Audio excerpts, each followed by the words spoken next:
Toujours en partenariat avec la Maison du Tourisme du Pays du Lunévillois, RCM vous fait découvrir les pépites touristiques parfois insoupçonnées du territoire. Exemple aujourd'hui avec la découverte d'un arboretum de près de 400 variétés, entouré de champs agricoles entre Giryvillé et Essey-la-Côte. Et c'est Francis Roch, le maire de Giryvillé, qui nous reçoit et qui nous fait la visite.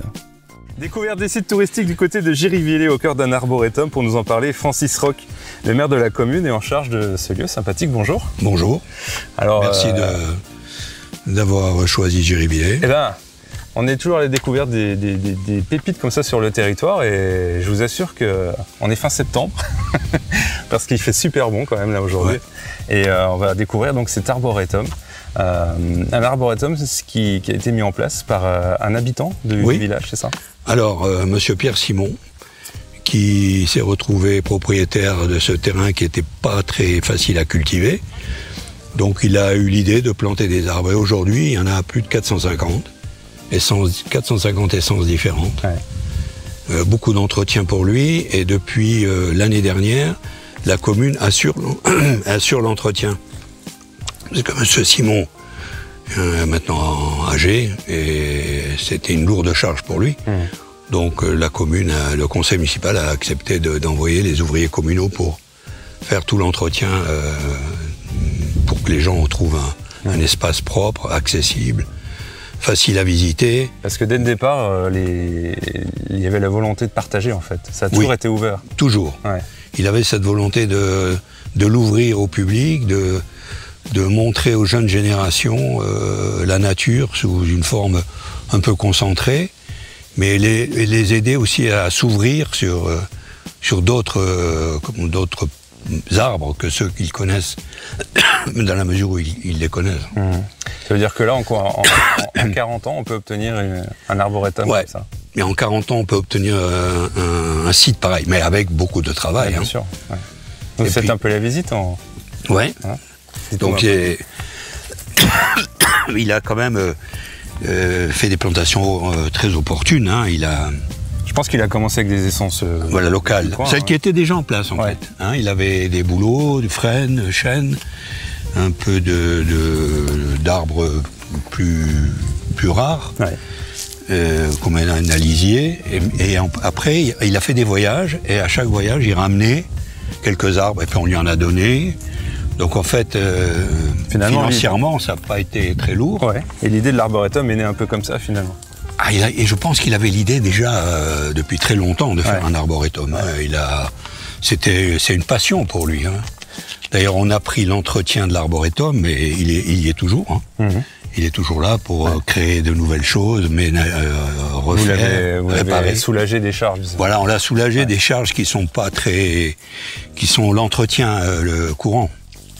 Manier les broussailleuses, la tondeuse. Voilà, mais comme ça, il a encore le côté gestion des créativité. Ouais. Donc ici, tout est badgé, tout est indiqué. Tout est pédagogique. Ouais. Donc toutes les étiquettes qu'on voit, il les enlève. Au poirier, par exemple. Il va les enlever. Ouais, l'alisier, c'est un arbre assez rare quand même. Et il va les enlever et il les remettra au printemps. Ouais. Alors on lui a proposé, nous, de rendre ça pérenne, c'est-à-dire de les fabriquer pour qu'ils soient définitivement en place, pour lui donner encore une aide, pas une aide financière bien sûr, mais une aide supplémentaire pour plus qu'il ait tout ce travail à faire 2 fois par an. Quoi. Et je vois les écriteaux, il met aussi des petites anecdotes comme ça. Oui, alors il est habitué à ça. Hein. Il est très très écologiste. Ouais. Et du coup, il ne perd pas l'occasion d'un clin d'œil, parfois assez caustique. Oui, c'est ça, ouais. Je suis pas polonais, mais je porte le nom d'une princesse russe. Voilà.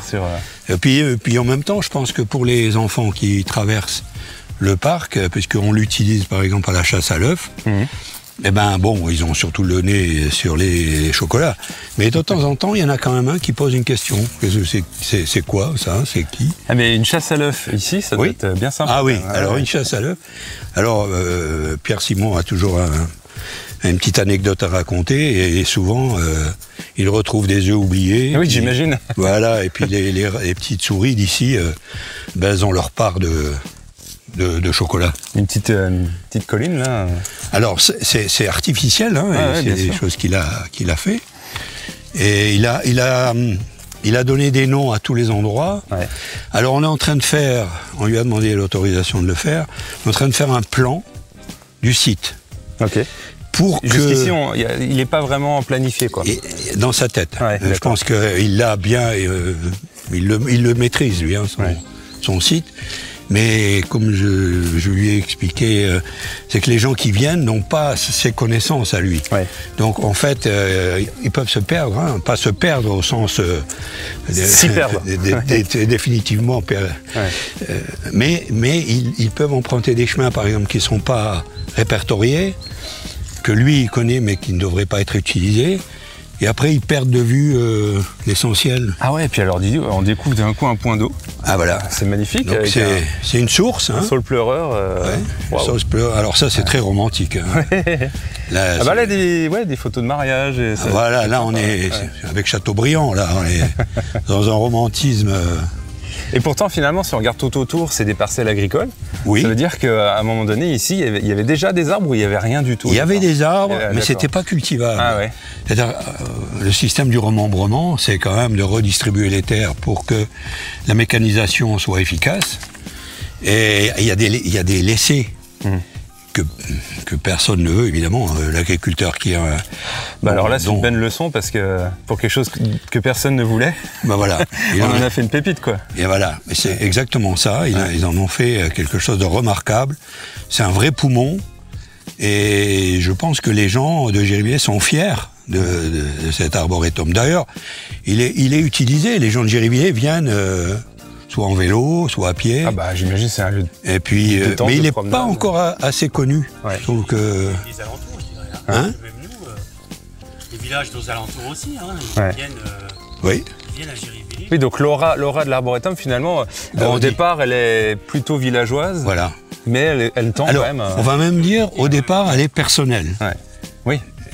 C'est une idée, et presque une obsession. C'est lui, il veut faire quelque chose. Et tout doucement, en fait, c'est les visiteurs qui vont lui montrer l'importance de ce qu'il a fait. Parce qu'il est très modeste. Et ils vont lui dire, mais ce que vous avez fait, c'est formidable. Et il va en prendre conscience, mais il ne s'en vantera jamais. C'est-à-dire, il est très humble. Il est très humble, et en même temps, il est tellement en communion avec ce qu'il a fait, que quand il en parle, on est subjugué, quoi, parce qu'il a des anecdotes sur tout. Ouais. Tous les arbres qu'il a plantés ont une histoire. Ah ouais, c'est ça, ouais. Tous ceux qu'il a ramenés. Voilà. On tente une descente. Attention à la descente. Alors là, par exemple, il raconte une anecdote. Il avait mis des poissons, là, des poissons rouges. Ouais. Et puis, il arrivait des cormorans. Et puis un jour, il est arrivé aussi un prédateur poisson qui a commencé à le chagriner, qui a tout bouffé, qui a tout mangé, donc il a été obligé de remettre des poissons. Alors je ne sais pas s'il y en a encore, mais... Bon là on n'en voit pas, mais l'eau est claire par contre. Hein. Mais il voit, lui il la protège, hein. Il sait où est la fraye. Et des cailloux peints là, c'est pour la jeunesse aussi ou... C'est des sortes, alors il a créé des sortes de symboles. Alors les symboles, je pense qu'il n'y a que lui qui doit en détenir la clé. Et je pense que c'est en rapport avec l'arbre. Donc là, l'histoire du saule pleureur, il y aurait un lien. Ah, il y aurait peut-être une histoire, oui. Bon, bah, mais il a quand même... il s'est pas contenté de planter des arbres. Ils sont pas mis au hasard, déjà. Hein, et il les a bien aérés. Ils sont pas les uns sur les autres. Le sol se trouve quand même au bon endroit. Carrément. Et là, quand tout est en fleurs, là, ça se reflète dans l'eau. C'est-à-dire qu'on oublie un peu où on est ici. C'est un peu une bulle. On est en dehors du temps. On se dit pas on est à Gérivilliers. Non, exactement. Les gens s'imprègnent du lieu et ils le vivent. Ouais. Alors ils le vivent à travers ce que lui a aussi installé. Hein, il a installé des petits... là, il y a un pêcheur, par exemple. Ah oui, d'accord. Hein, il y a une scénographie, quoi. Voilà, il met en scène des choses. Excellent. Et j'imagine que les scolaires, des groupements, des environs viennent aussi régulièrement. Oui. Alors il y a aussi le théâtre qui se déplace. Ils font des petites représentations. Il y a eu de la poésie. Enfin, les gens trouvent toujours une utilité à ce cadre. Ils s'y prêtent bien. Il n'y a pas que la nature, il y a aussi ce qui s'en dégage, quoi. Donc maintenant que la commune en a un peu la charge pratique, est-ce qu'il y a des évolutions, des choses que vous aussi vous imaginez en tant que maire pour Alors on ne veut pas pour l'instant empiéter sur les initiatives de Pierre Simon. On ne voudrait pas le contrarier. Donc voilà, dire, le fait qu'il reste complètement maître de l'ouvrage. C'est son bébé. Voilà. Tant qu'il sera en pleine forme, il l'est d'ailleurs, et qu'il pourra continuer à faire, on ne veut pas interférer. Ça pourrait le chagriner. Bien sûr. Alors non, on n'intervient pas. Mais vous l'accompagnez en fait, tout simplement. Tout simplement. D'ailleurs, c'est lui qui est venu nous chercher. C'est lui qui a senti à un moment donné que la charge est devenue trop lourde pour lui. Et bien sûr, spontanément, on a accepté. On a même recruté un ouvrier communal pour le faire. Qui est dédié au site ? Voilà, entre autres. Parce que c'est vrai qu'un site comme ça, il faut l'entretenir. Oui. Bon, là, on est fin de saison, on est fin septembre, mais j'imagine qu'au printemps et tout, c'est encore une autre... Voilà, en fait, cet endroit est magique, surtout entre le printemps et le début de l'automne. Parce que les arbres changent en fonction de...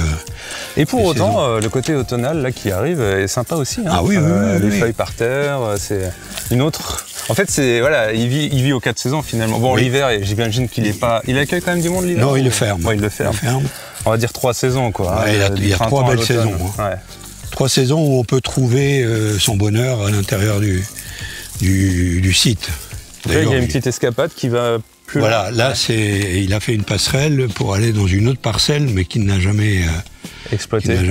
Enfin, elle existe, mais parce qu'il y a la source qui est là. Vous voyez le bloc qu'on voit, le cube, là, c'est la source. Et il y a des détails partout. Là, on voit par exemple, il y a... Ah oui. Si on fait attention, on relève des petits détails, des petits objets, qu'il a mis en place et qui vivent.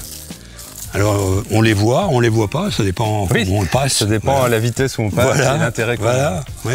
Ce qui veut dire qu'on peut revenir des fois 2 fois, 3 fois, on voit pas le même arboretum, quoi. Exactement. On voit pas on n'a pas la même image, d'abord avec les saisons. Ne serait-ce qu'avec les saisons, Et puis aussi parce que il y a certains arbres quand même qui sont magnifiques à des moments. Ils sont tout seuls et puis ils sont très beaux. Et puis il y a d'autres moments, c'est un autre qui prend la place. Alors on voit par exemple un plaque minier, c'est quand même quelque chose qui est pas... Alors le plaque minier, en France, vous l'appelez kaki. D'accord. Moi, je viens d'outre-mer. Il s'appelle kaki. Il s'appelle plaque minier. Mais celui-là ne donne pas de fruits. Oui, j'allais dire le kaki, c'est un fruit qu'on peut... le kaki, il est connu quand même maintenant. Mais... parce qu'il faut trouver des essences qui peuvent vivre quand même sous notre climat, quoi. Voilà. Alors ça a été sa difficulté. Et il a donc eu des échecs. C'était évident. Parce que j'ai vu par exemple un bananier à l'arrivée. Là, il le couvre. Voilà. Il a la chance. Ça va aussi à cause de la mutation climatique. Le fait que ça se réchauffe, il y a moins de gel, moins de... Un bananier, si vous moins 15 pendant 10 jours, il est mort. Là, moins 15 un jour, il va encore... Et là, moins 15 pendant 10 jours, ça fait longtemps que ça n'arrive plus. Voilà. Là, le bananier ne résisterait pas. Là, il résiste, il va un peu noircir, mais il va... Ah ça, j'ai connu ça. Quand j'étais gamin, on pétait les... Ah oui. Alors, vous venez de soulever quelque chose d'intéressant. C'est qu'en fait, c'est une Madeleine de Proust. Oui, c'est vrai. Parce qu'on trouve à l'intérieur un arbuste, un arbre, un fruit, une fleur qui va vous renvoyer. Voilà. Quelque chose de personnel. Ah oui. Ça, c'est un peu aussi un des facteurs de la réussite de ce site. Donc là, du coup, on est en fin de saison. Il est ouvert jusque quand ? Fin septembre. On est encore, je pense, encore un petit peu au mois d'octobre, mais en général, c'est fin septembre. Ça dépend de la météo, j'imagine. Voilà. C'est vrai que si c'est trop mouillé, ben les gens, ça peut faire des dégâts, ou ils vont se coller de la terre, ils vont pas avoir envie d'aller trop loin. Donc là, il reste encore quelques jours pour ceux qui vont voir le reportage. Voilà. Et sinon, ça rouvre dès le printemps? Dès le printemps. Ok, donc mars, fin mars? Au début avril. Début avril. Tout de suite, il est ouvert. Et Pierre Simon, certains l'informent qu'ils vont venir, d'autres l'informent pas. Et lui ne se formalise pas. C'est-à-dire, les gens viennent, s'il n'est pas prévenu, ça ne le chagrine pas. Au contraire, j'imagine qu'il est content de partager. Voilà, c'est quelqu'un qui aime le partage, et puis surtout, je pense qu'il a une éducation très chrétienne qui le fait évoluer dans ce sens-là. Ce sentiment de donner, d'offrir, c'est assez particulier chez lui. Hein. Ouais. Parce qu'il n'y a pas que là qu'il est généreux. Hein. Là, il offre un enfant, il offre des fruits de son travail. Et puis, en pleine nature, quoi. Donc là, on est vraiment, c'est un cas très agréable. Et puis, c'est vrai que ça donne envie de venir le redécouvrir au printemps. Voilà. Et de le redécouvrir en été. Donc, alors, des gens viennent en été, ils disent on va le revoir en automne. Donc, c'est un arboretum qu'on peut voir 3 fois par an, quoi. Et qu'on verra pas le même, sous le même angle. Voilà. On n'aura pas les mêmes couleurs, ni les mêmes odeurs, Comment on trouve donc on prend Giryvillers, on va vers quelle direction? La route d'Essé-la-Côte. D'accord. Route d'Essé-la-Côte, où vous savez qu'il y a un volcan de 26 millions d'années. Il veille quelque chose comme ça. Malheureusement, il est sur un terrain privé, donc il n'y a pas la même attitude que M. Simon. Quoi. Ah bah après, oui, chacun décide de son... Voilà. Donc là, il a aménagé une petite... Alors ça, il y a une source aussi qui coule là. Et on l'entend, hein. On l'entend c'est très agréable. Et elle va aussi alimenter la mare. Puis c'est ombragé. C'est très agréable. Quand on a eu les étés comme on a eu, ici, c'est reposant, ça détend. Qui gère la page Facebook? Parce que j'ai vu une page très... il y a beaucoup de photos régulièrement, quoi. C'est très fourni, quoi. Sur l'Arboretum. Ah oui, mais je pense que c'est ses enfants qui vont c'est bien, ses petits-enfants. Parce que là, on a aussi déjà une première approche, quoi. Oui. Bah, ça doit être, je pense que c'est... Je suis allé voir pour préparer. C'est ses petits-enfants qui le font. Ouais. C'est bien. Hein. Ben, je veux dire, c'est un sacré héritage. Hein. Oui. Je ne sais pas ce qu'ils en feront à un moment donné. Nous, bien sûr, on est prêt à l'accepter en tant que commune. Mais peut-être que les enfants, en ce moment, se posent des questions pour savoir comment ils pourraient eux-mêmes continuer à faire vivre, parce que c'est du travail. Hein. Oui, je veux bien le croire. Là, c'est un endroit où il faut être en permanence. Les chemins auraient vite fait d'être enherbés, il n'y aurait plus d'accès. Puis alors, il a eu des moments aussi où il y a eu du vandalisme. Il a créé, on a vu là-bas, ce qu'il appelle des trolls. Il les a entourés de grillages. Mais parce que 2 ou 3 fois, il les a retrouvés par terre. Donc, comme il explique, un troll, vous le faites, les pierres sont ajustées d'une certaine façon, vous le refaites pas 2 fois de la même façon, c'est pas possible. Donc, ça le contrariait, mais il dit c'est dommage, non, je suis obligé de mettre un grillage. Il y a plus ce regard direct entre l'objet et la personne. Il y a maintenant la civilisation qui est là. Non. Et en fin de parcours, qui voyons-nous là en train de tailler quelques arbustes? Pierre Simon lui-même. Bonjour. Bonjour. Vous êtes donc celui qui a imaginé et mis en place cet arboretum? Oui, ça fait déjà quelques années, parce que ça remonte vraiment qu'il a été ouvert au public vers 95, 96. Mais ce terrain-là, c'était un terrain que j'avais de mes parents et qui était, pour dire, en friche parce que trop humide. Donc il n'intéressait pas trop la culture. Et moi, comme je travaillais, je faisais le transport de bois en Moselle et je circulais beaucoup dans les forêts là-bas. Alors je rencontrais pas mal de variétés d'arbres qui m'intéressaient déjà à l'époque, parce que je me suis toujours intéressé à la forêt. Et alors je ramenais, quand j'avais des jeunes plants, je les ramenais ici, comme j'avais ce terrain-là, puis je me suis amusé à planter une centaine de variétés d'épicéas, de ce qu'on trouvait finalement ici. De résineux, oui, qui se trouvaient dans la région. Et plus tard, vous avez voyagé, vous avez ramené aussi... Et ensuite, quand j'ai voyagé, oui, j'ai rapporté des graines, quand c'était possible. J'ai rapporté des jeunes plants, j'ai rapporté des érables du Canada, j'ai rapporté des arbres de Russie, j'en ai ramené du Vietnam. Mais c'était pas partout autorisé de ramener même une graine. Hein. Au Canada, c'était pas réglementaire. J'ai pris des fois bon. Et dès le départ, vous vous êtes dit, je vais le faire partager aux gens qui veulent venir voir. C'est-à-dire qu'au départ, j'aimais les arbres. Donc j'avais l'occasion de planter des arbres, alors je mettais ici puisque j'avais ce terrain. Et ensuite, c'est par l'intermédiaire d'un garde des eaux et forêts en Moselle qui avait fait un peu un système comme ça. Il avait pris, lui c'était un Parisien, mais il était venu dans la région et il s'était intéressé. Et il avait mis des panneaux d'après les arbres qu'il y avait dans la forêt. Puis je dis tiens, c'est une bonne idée. Et puis alors les gens qui visaient, ah oui, c'est intéressant, il était là. Alors après, ça m'est venu seulement l'idée, moi quand j'ai eu pas mal, puis je suis arrivé en retraite. Alors là, je dis tiens, ça serait ouvert au public, ça serait bien. Bon, il fallait un peu organiser parce que c'était un peu... Vous avez créé des sentiers Voilà, on a créé des sentiers, on a relevé des fossés, j'ai profité que j'avais le matériel au moment-là, parce que on a creusé la petite mare. Et tout ça, on a fait l'aménagement, et puis petit à petit, on a amélioré, avec les greffes, avec les boutures, et puis les nouveaux arbres qu'on a mis d'ailleurs. Et maintenant, il y en a des 5 continents. Ouais. Mais le 5e, c'est vrai que celui qui était, il est moitié sec. Je ne sais pas si vous l'avez vu. De l'Océanie, c'est l'eucalyptus. Ah. Et il a tenu quelques années avec la sécheresse et tout ça. Et puis là, cette année, il a rejeté du pied, mais... Alors c'était le seul du 5e continent. Alors je vais être obligé de changer, mais...